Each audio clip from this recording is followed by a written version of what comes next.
Tutorial paano gumawa ng larwang ibon gamit ang dahon ng niyog. Maghanap na pinakamalapit na puno ng niyog at kumuha ng dahon. Paalala mga bata, huwag na umakyat pag mataas ang puno ng niyog para safe lang. Putulin ang dahon ng pareho ng nasa larawan. Hatiin ang dahon ng 4 na beses kagaya ng nasa video. Baka mabash ako nito dahil nadumihan ang kuko ko ng dahil sa paghati sa dahon, haha, wag nyo na lang pansinin guys.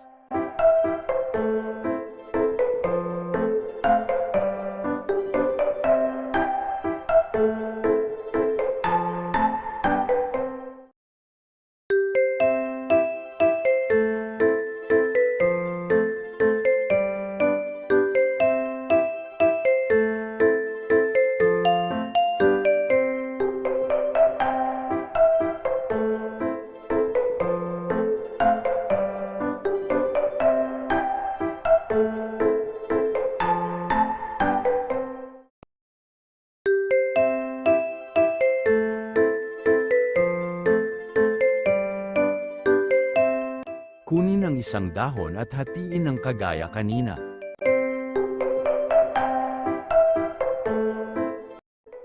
Ngayon ay meron na tayong 2 dahon na nahati sa tag-4 na beses, tingnan ang larawan.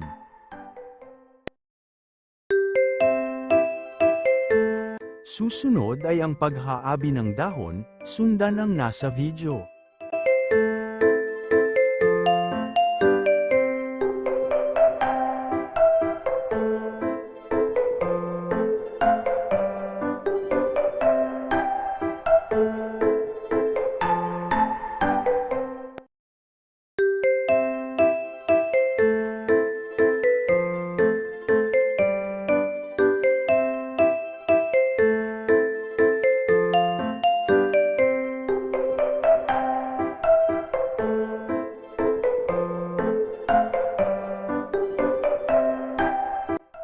Pagkatapos maabi ay kunin ang isa pang dahon at ihabi katulad ng kanina.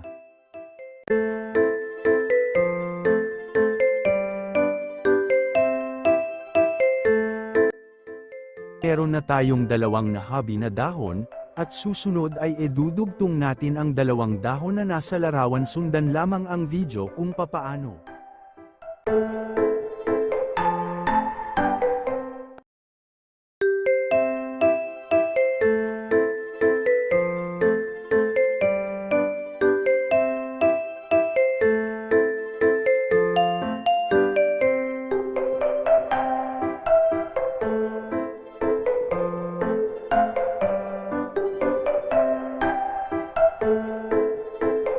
Sa pagdugtong ng 2 dahon ay para lang tayong naghaabi ng banig katulad ng nasa video. Higpitan lang ang pagdugtong para maganda tignan. Dito ay ihaabi natin ang bandang buntot.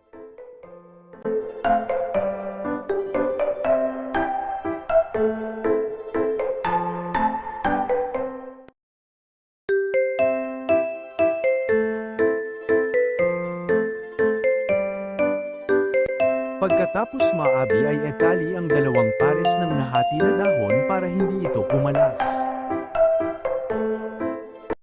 Baliktarin at ihaabi na natin ang kanyang ulo.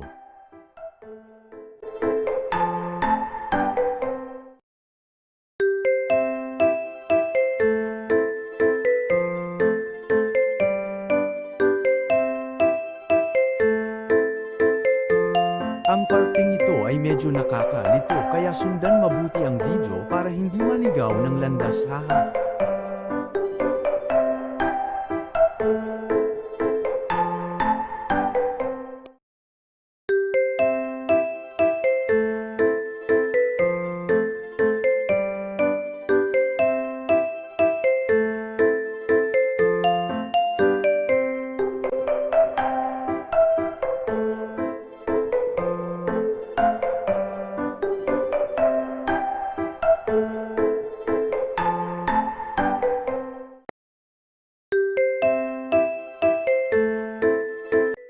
ito ay bubuuin na natin ang kanyang tiyan, kalasin lamang ang ating tinali, sundan lang ang nasa video.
Ngayon ay gagawin na natin ang kanyang ulo sa pamamagitan ng pagtali kagaya ng nasa video.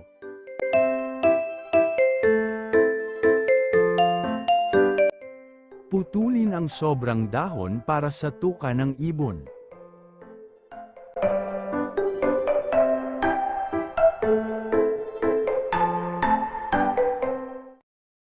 Sunod naman ay gawa na ng buntot.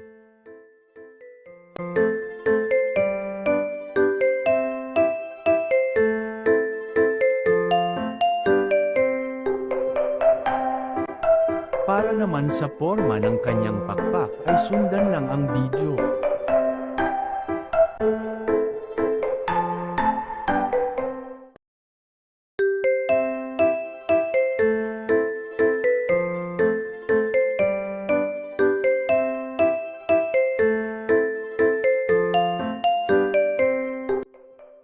At dito naman ay kukunin lang ang tangkay na itinabi natin kanina at tanggalin ang sobrang dahon.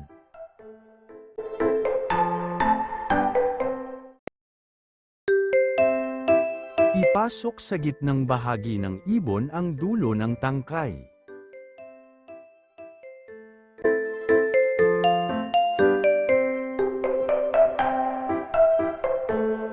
I-lock ang dulo ng tangkay para hindi mahulog ang ibon or makawala at iiwan ka tulad ng ex mo. Haha.